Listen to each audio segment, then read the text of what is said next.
Hi, I'm Daniel Radcliffe and you're watching the Broadway.com show.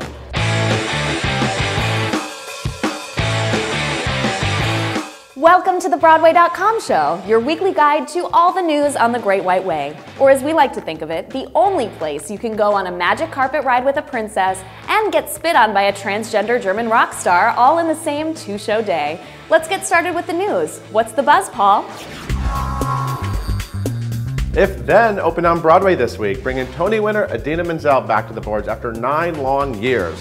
The show is already a big hit with fans, so I wondered what exactly these people should be calling themselves. I mean, Rent has Rent heads and Idina has Fanzels, but If Then groupies need a name too. At the opening night party, I asked the cast this really, really important question. Thenner? Ifers? Maybe if-theners. Ifers. If-thensies? What about an if-thensie? The if-then slashers? Just the winners. We're the winner. We're the champions. That's what our fans are. We came up with Liz and Beth. She's Blizz. So maybe they're Blizz.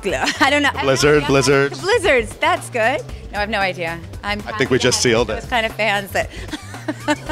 Speaking of blizzards, the Frozen takeover of the universe is far from over. This week, the Broadway-bound Disney blockbuster became the highest-grossing animated movie of all time, beating out previous title holder Toy Story 3.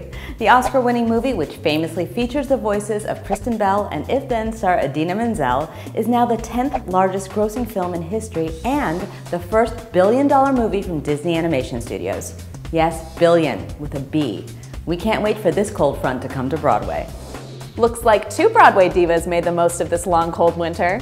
This week, Tony winner Heather Headley announced that she is pregnant with her second child, adding, "When I said I was going to start a new project, I wasn't thinking this." 3 days later, Smash and Wicked favorite Megan Hilty announced that she's expecting her own little bundle of joy with actor-husband Brian Gallagher. Congratulations, ladies! We can't wait to see these 2 new talents starring on Broadway in 2034.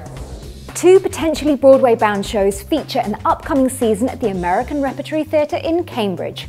First up, a revamped version of the Harvey Weinstein-produced tuna Finding Neverland. No word yet on casting, but the Diane Paulus-helmed show won't include Matthew Morrison, who headlined a recent industry-only workshop. He has Glee commitments. There's also The Last 2 People on Earth, an apocalyptic vaudeville starring Mandy Patinkin and Taylor Mack. Directed and choreographed by Susan Stroman, the show was seen off-Broadway last year. We hope to see both productions on the Great White Way soon. Jonathan Groff knows what it's like to hear his name called out early in the morning as a Tony nominee. That's exactly what happened to him back in 2007 when he got a well-deserved nod for Spring Awakening. But this year, he gets to do the naming. The ever-popular star will join Lucy Liu at 8:30 a.m. on April 29th at the Paramount Hotel to bring some Broadway stars, some good Broadway news. Let the games begin. Hi, you guys. I'm Keala and you're watching the Broadway.com show. Our tweet of the week comes from Les Mis star Will Swenson, who wrote, "To the man in the 5th or 6th row who was texting during my soliloquy, you f***ing suck. Everyone else I love."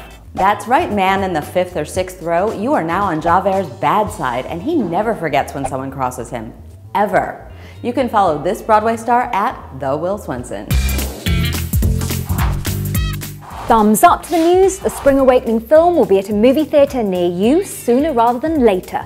Composer Duncan Sheik has revealed that he and lyricist book-writer Stephen Sater are trying to get the silver screen adaptation of the Tony-winning musical, helmed by McGee and produced by Tom Hanks' production company, made this year. They'll also pen a new song, We Believe. Thumbs down to the flu, which is making life miserable for Broadway stars and theatergoers alike this week. Only 1 week after saying Willkommen to Broadway, a performance of Cabaret was canceled when Ellen Cumming fell ill. But what's Over Broadway leading lady Marin Mazzie has been sick all week, and as soon as she was feeling up to performing, Zach Braff called out. Meanwhile, over in Agrabah, Aladdin stars Adam Jacobs and James Monroe Iglehart both fell victim to the Broadway flu. Get well soon, everyone. We're sending lots of soup and tea with honey your way. In last week's Smackdown, we pitted fans of Chris Pine and Benedict Cumberbatch against each other by asking which actor should come to Broadway first. It was barely a fight as the Cumberbitches came out on top with 91% of the vote. This week we found out that Les Mis star Ramin Karimlou's weightlifting motivation is none other than movie Jean Valjean, Hugh Jackman. It's like these 2 hunks are begging to be smacked down. and we're happy to oblige. Which Valjean would win in an epic arm wrestling match, Hugh or Ramin? Tweet your vote to @BroadwayCom with a hashtag B'way Smackdown and tune in next week for the winner. I am Matt Doyle, and you're watching the Broadway.com show. Taylor Swift caught a preview of Bullets Over Broadway, the musical adaptation of Woody Allen and Douglas McGrath's 1994 comedy, this week. Broadway.com photographer Bruce Glickus was on hand for this exclusive shot of the Grammy winner as she went backstage at the St. James Theatre to meet the show's headliner Zach Braff. Taylor, now you've been backstage on Broadway, how about a swift move on stage? We're sure you could get away with painting the Great White Way red. First, it was the helicopter in Miss Saigon, then the golden carriage in Cinderella. But if there's one Broadway set piece we'd like to take for a spin this season, it's the magic carpet in Aladdin. We hit the red carpet of the Disney hit on opening night to ask the cast and their friends which destination they'd love to travel to if they had a magic carpet of their own. Home. Probably Paris. It's one of my favorite cities. After this nasty New York City winter, probably Hawaii. Right now, I would probably go to Thailand. They have the most crystal clear blue waters. It's warm, it's cheap. I want to go to Greece, especially right now. I would love to go to Greece. I would probably get on it and head over to Paris and see the Eiffel Tower. Hawaii? I've never been to Hawaii, or my bed.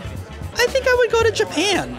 I think I would go to Disneyland Tokyo and arrive in style on a magic carpet. Yeah. Italy, because I promised my wife if I got this role, I would take her to Italy. So that's the first place I would go. I would get her on it, we would fly, and boom, we would go right there and have all the best pasta in the world.